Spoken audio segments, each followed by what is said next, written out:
என்ன ஓனர் பொண்டாட்டி காலையிலேயே கறி வச்சுட்டு உட்காந்துருக்க? ஆமாண்டா, புரட்டாசிக்கு கறி திங்க கூடாதுன்னு என் புருஷன் நாக்குக்கு பூட்ட போட்டான். ஐப்பசி மாசம் திங்க வேண்டியதானே?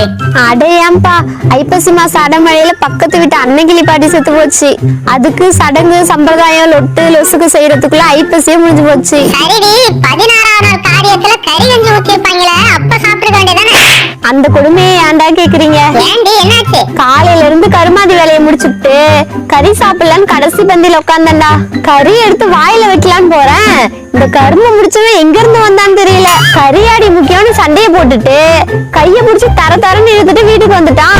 சரி விடு ஓனர் பொண்டாட்டி, அவனுக்கு என்ன பிரச்சனையோ சண்டை போட்டிருக்கான். பாவம், அவனும் கறி திங்காம தானே வந்திருப்பான். அவன் கறி தின்னதால தானே பிரச்சனையே. என்னடி சொல்ற? அந்த மூதேவி மொத பந்தியில உட்காந்து 3 கப்பு கறியை தின்னுட்டு 4வது கப்புல கறி கம்மியா இருக்குன்னு தான் சண்டைய போட்டான். கருமாதிக்கு பிறந்தவன